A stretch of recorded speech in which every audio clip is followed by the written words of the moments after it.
have a legal practitioner today, Basit Busari. He's going to be walking us through what this means and how important it is. Well, thank you for joining us today. Good morning. Yeah, good morning. Yes. Good morning. Good morning, Nigerians. Thank you for coming aboard. Now, let's hit the ground running, shall we? What constitutes hate speech and how is it different from free speech? Basit, can you hear me? Let me take it from the background. Okay. Can you hear me? Yes, absolutely. Okay. Let me take it from the background you started with. Okay. From the Constitution, which is the ground norm, it provides for freedom of speech in Section 39 of the Constitution. However, there is a balance in it. Section 45 says those rights under the fundamental human rights are not absolute. So when you cross the board of free speech, then you have gone to the area of hate speech. And hate speech can be defined or can be described as certain words or speech targeting a sect, a certain religion, tribe, or something that would provoke them. And in the area of social media now, whereby there is no regulation in respect of social media, so people just tend to write anything to incite people or write up or say things that can cause violence. So at that point, such a person has crossed the red line and has turned to hate speech. Right. Let's take you up on this second question now. I'm talking about hate speech. Now, how do laws balance the right to free speech with the need to protect vulnerable groups from hate speech? Okay. Like I said earlier, at the point, I still maintain that the law provides for freedom of speech in Nigeria. And once a party crosses the line into hate speech by targeting certain people with his speech to incite against them, the law also protects those people. We have laws in Nigeria that protect people when they are being targeted. We have that's why we have libel, we have slander. We also have the Cybercrime Prevention Act of 2015, which deals with the fact that if you go on the internet to post certain materials that can be maybe xenophobic in nature or target certain people, there is a punishment for you under the law. All right, which brings me to the next question. What are the legal consequences for individuals or groups that engage in hate speech? For example, xenophobia, which you alluded to. Yes, if for hate speech itself is a crime. So anybody that is involved in hate speech has committed a crime. And there are laws under the land in which that can be brought against them. I just mentioned the Cybercrime Prevention Act of 2015. At some point at the National Assembly, but the bill did not pass through. We had the hate speech bill, but it didn't go through. So there are laws. There is also criminal defamation under the criminal code and all the rest. So there are laws in place that are against people that are involved in hate speech. And if such happens, the authorities, the government, through the police, will swing into action, arrest such a person and prosecute them in court. Okay, now let's talk about social media for a bit. We understand that social media is a very strong force. Social media has the power to make and mar. In fact, with the rate of things, technology, IT, things have taken a very, very different turn. Now, how do social media platforms across regulate hate speech, and what are the challenges that they also face in regulating hate speech? Okay, thank you very much.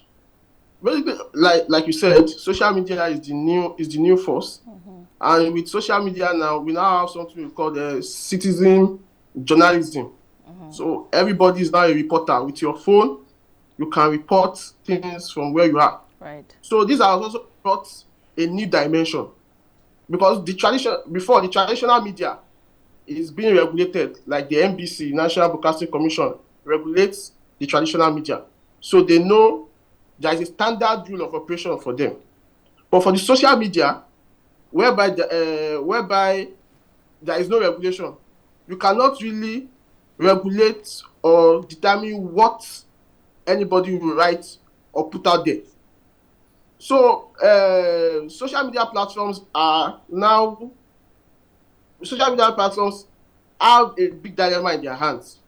For instance, X, formerly called Twitter, when you write certain posts, then they have the right to bring it down. Where if they feel it is a speech or a write-up that targets certain people, then there are also forums for you to report certain materials. Then they have guidelines determining what is hate speech. But however, the problem will be that such platforms, which are mostly universal, the standard of what is hate speech differs from one country to another or from one region to the other. For instance, what will be determined as hate speech in this part of the world might not necessarily be seen as hate speech in another part of the world. That would be a big dilemma in determining what is hate speech in such an instance. Well, let's push that further. You said what's termed hate speech in Nigeria might not be termed hate speech in some other climes, right? Take, for example, activist and politician Omoyele Sowore some years ago said he called for revolution. Revolution in itself is not an insightful word, but the government of the day then had deemed his speech as insightful. He was eventually arrested. So let's flip the coin. Can hate speech laws be used to suppress minority voices or political dissent? Thank you very much. That has always been the major issue, because the citizenry feels the government uses the machinery of the law to suppress the opposition in the guise of hate speech. Specifically, that is why the hate speech bill in 2019 did not go through, because there was fear that the government would turn it to a sword, to use it to oppress those who come against their government. And that was why people stood up against the hate speech bill of 2019. Yes, there is a possibility for government to start using the machinery of the law against people who are agitated, who have legitimate reasons to question the government and their policies, to use it against them in the guise of hate speech and prosecute them. Right.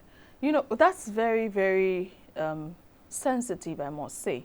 But let's still on this issue, from political dissent to minority groups, let's talk about cultural differences.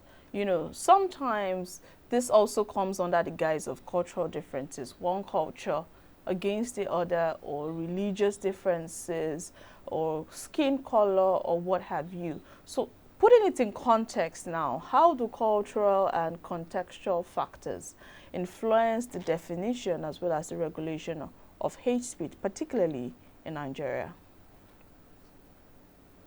Thank you very much. Nigeria is a multicultural and multilingual state. So these tribes, let's say basically because of politics, the politicians have turned politics and have turned us against each other. And over the years now, we now have tribes preaching against each other, saying one certain ethnic group must vacate a section of the country, and so on and so forth. Those have come due to years of distrust between these ethnic groups and cultures, and this is now being festered with the coming of social media, where people now carry ethnic agenda to social media and start fighting as if we are not all Nigerians. I think the best for, I think is the best for is for government to come in, because it is a ticking time bomb. Gradually, we don't pray for a civil war in the country. I think the government should come in, try and unite the country, and let every part of the country see themselves as part of this country called Nigeria, and maybe a little bit of regulation on the social media space. It might not be total, but a little bit of regulation to at least curb these menace. Right. Just before a follow-up on that question, right? There's been this conversation for some days now. That's going to be the perfect example. Igbo must go. It has been trending for a while now, and that's, in a form, is some sort of bias, hate speech towards a particular tribe of the country. How would you rate the government's response to this new development and this hashtag that is going all around? And what can the government do to manage the situation better so that it doesn't get out of hand? So basically, before I proceed, I must first condemn that act of inciting against the Igbos to leave Lagos. It is condemnable and it is bad. But I think the government is not doing enough, to be sincere. Though from the president's speech, he condemned it and he said there is no space for ethnic bigotry in Nigeria. However, I believe the government, through the machinery of the states, which is the police, which is empowered to investigate all crimes, should go after those behind the issue of Igbos must go, arrest them, prosecute them.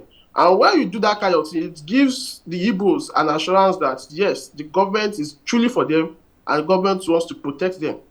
And once you do that, that will be a deterrent for others who has that in mind or who wants to do that in the future. All right, now, so this conversation is solutions-based, right? So let's begin to take a look at how hate speech can be curbed. So what role would you say does education and counter speech play in addressing hate speech? I think thank you very much. I think a lot of media enlightenment needs to be done. Education is not about just going to school and graduating alone. I think a lot of parents does not know how to manage, or let me say, they lack the knowledge of using the social space. Everybody just wants to write, especially now with the situation of the country. All manner of things are flying around. I think it's beyond on the government to come, because it's the duty of the government to protect the citizenry. Because if this persists, this might turn into something else the government itself might not be able to manage.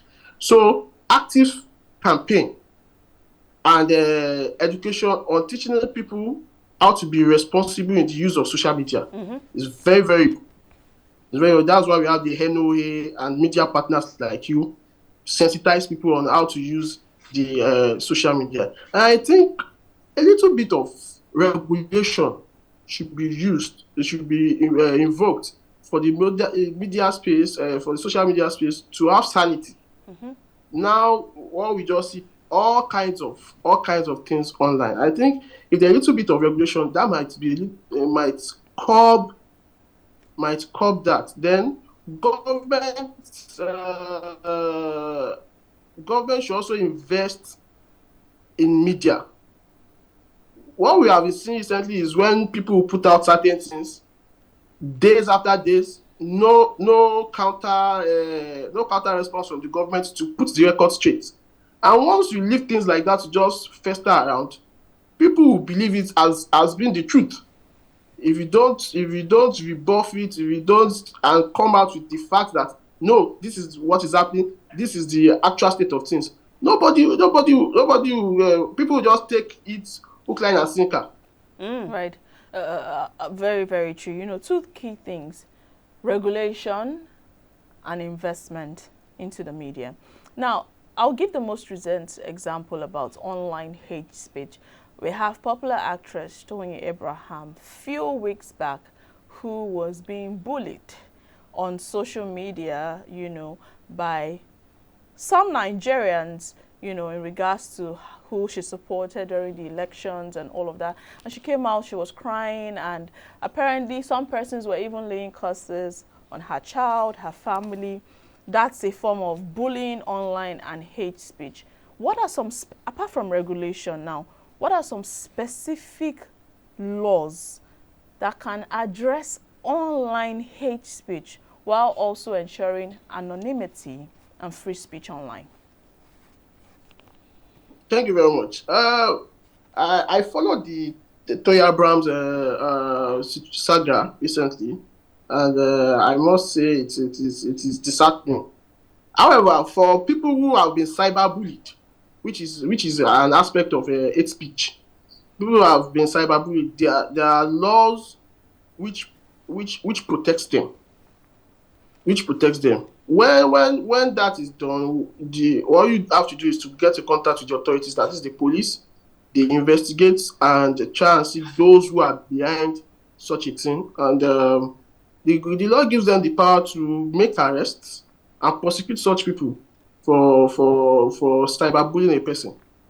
So basically, there are a lot of laws. We have the cyber, like I've said earlier, we have the Cyber Crime Prevention Act of 2015, which deals also specifically with cyberbullying.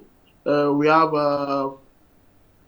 the criminal code that has criminal defamation on it. There is even, it depends on the length of the extent of the cyberbullying. You can even be threat to life, which the law covers, and the police can make arrest and prosecute over. Right, very, very true there. But because of our time, we actually have to wrap up the conversation with you. But in 30 seconds, what is that one thing you're going to, you know, put out to Nigerians in terms of hate speech to serve as a sort of guide to Nigerians when it comes to hate speech and cyberbullying in 30 seconds?